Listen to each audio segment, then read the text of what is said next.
ಕಾಂಗ್ರೆಸ್ ಕಡೆ ಒಂದ್ ಸ್ವಲ್ಪ ಒಲವು ಇದೆ ಅಂತಾರೆ ಸರ್. ಇಲ್ಲ ಅಂತದ್ದೇನಿಲ್ಲ, ಇಲ್ಲ ಅಂತದ್ದೇನಿಲ್ಲ. ಅವ್ರಿಷ್ಟು ಹೇಳಿದ್ದಾರೆ, ನಾವು ನೀವೆಲ್ಲ ಕೂತು ಸಮಾಲೋಚನೆ ಮಾಡಿ ಒಂದು ತೀರ್ಮಾನ ಮಾಡೋಣ ಅಂತ. ಇನ್ನು ಬೇರೆ MLAsಗಳು ಇದ್ದಾರೆ, ಒಂದೆರಡಲ್ಲ 8 ಜನ ಇದ್ದಾರೆ. ಅವರೆಲ್ಲರೂ ಕೂಡಿ ಒಂದು ತೀರ್ಮಾನ ಮಾಡೋಣ ಡಿಸೆಂಬರ್ಗೆ ಅಂತ ಹೇಳಿದೀವಿ. ಅವರು ಬೆಂಗಳೂರಿಗೆ ಬಂದ ತಕ್ಷಣ ಅವ್ರ ಜೊತೆಗೂ ಮಾತಾಡ್ತೀನಿ. ಇಲ್ಲ ನಾಳೆ ನಾನು ಮೈಸೂರಿಗೆ ಹೋಗ್ತಾ ಇದ್ದೇನೆ, ಮೈಸೂರಲ್ಲಿ ಅವ್ರನ್ನ ಕಂಡು ಮಾತಾಡ್ತೀನಿ.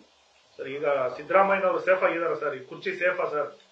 ಅದು ಕಾಂಗ್ರೆಸ್ನವ್ರು ಗೆದ್ದಿದ್ದಾರೆ, 3 ಕಡೆ ಅಹಿಂದ ಹೊಡೆದ ಅವ್ರ ಕೈ ಹಿಡಿದಿದೆ. ಸರಿ, ಕಾಂಗ್ರೆಸ್ನವ್ರು ಹೇಳಬೇಕು. ಅದು ಅಂತ ವೀರೇಂದ್ರ ಪಾಟೀಲ್ಗೆ ತೆಗೆದುಬಿಟ್ರು ರಾಜೀವ್ ಗಾಂಧಿ 173 ತಂದವ್ರನ್ನ. ಸೊ ಕಾಂಗ್ರೆಸ್ನಲ್ಲಿ ಯಾವ ಟೈಮಲ್ಲಿ ಏನ್ ತೀರ್ಮಾನ ಮಾಡ್ತಾರೆ ನನಗೆ ಗೊತ್ತಿಲ್ಲ. ಸೊ ಹಾಗಾಗಿ ನಾನು ಕಾಂಗ್ರೆಸ್ನ ಬಗ್ಗೆ, ಸಿದ್ದರಾಮಯ್ಯನ ಬಗ್ಗೆ, ಶಿವಕುಮಾರ್ ಬಗ್ಗೆ ನಾನು ಏನು ಮಾತಾಡಕ್ಕಾಗಲ್ಲ. ಒಳ್ಳೆ ಸ್ನೇಹಿತರು. ಶಿವಕುಮಾರ್ ಕೂಡ ಪಾಪ ಅವರು ಸಾಕಷ್ಟು ಕಷ್ಟಪಟ್ಟಿದ್ದಾರೆ 3 ಚುನಾವಣೆಯಲ್ಲಿ. ಸಿದ್ದರಾಮಯ್ಯನವರು ಕಾಂಗ್ರೆಸ್ ಪಕ್ಷದ ಸಾಮಾನ್ಯವಾದಂಥ ಕಾರ್ಯಕರ್ತನ ಕೂಡ ಇದರಲ್ಲಿ ದುಡಿದಿದ್ದಾನೆ.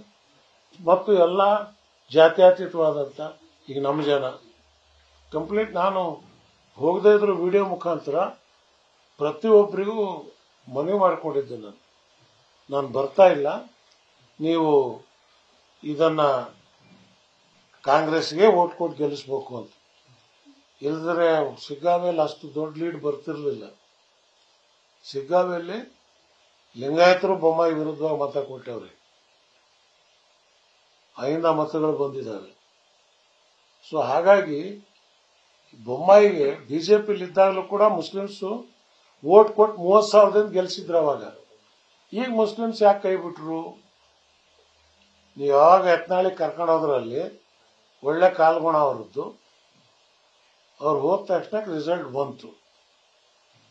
ಈಗಲಾದ್ರೂ ಬಸಣ್ಣ ನಿಮ್ಮ ಅಪ್ಪನ ಸಮಾಧಿ ಮುಂದೆ ಕುತ್ಕೊಂಡು ಮುಂದೆ ಒಳ್ಳೆ ತೀರ್ಮಾನ ತಗೊಂಡು ಸರಿಯಾದ ದಾರಿಗೆ ನೀವು ಬಂದ್ರೆ ನಿಮಗೂ ಒಳ್ಳೇದಾಗುತ್ತೆ.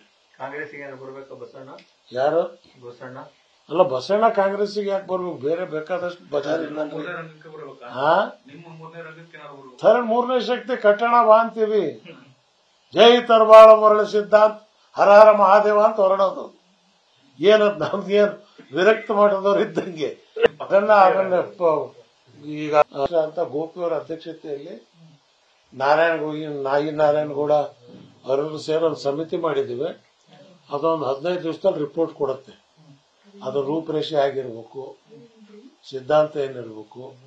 ಕರ್ನಾಟಕ ಕನ್ನಡ ನಾಡು. ಬಿಜೆಪಿ ಜೆಡಿಎಸ್ ಅಂತ ಬಲಿಷ್ಠ ಪಾರ್ಟಿಗಳ ಮುಂದೆ ಇವೆಲ್ಲ ನಡೀತಾ ಇರುತ್ತೆ.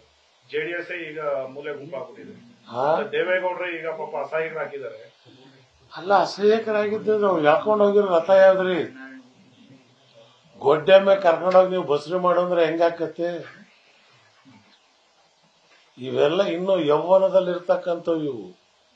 ತಳ ಈ ನಮಗೆ ನೋಡಿ ಮುಖ ನೋಡಿ ಸೋಲೋ ಮುಖ ಕಾಣುತ್ತ. ಎಲ್ಲೋದ್ರು ಬೊಮ್ಮಡ ಬಡಿದ್ರು 5,000 ಜನ ಸೇರ್ತಾರೆ. ನಮ್ಮೇಲೆ ಯಾವ ಅಪಾದನೆ ಇಲ್ಲ. ಬಾಲಿವುಡ್ ದೇವಾನಂದ್ ಇದ್ದಂಗೆ. ಅಲ್ಲಲ್ಲ, ಯಾವ ಅಪಾದನೆ ಇಲ್ಲ ನಮ್ಮ ಮೇಲೆ. ಶುದ್ಧವಾಗಿದ್ದೇವೆ.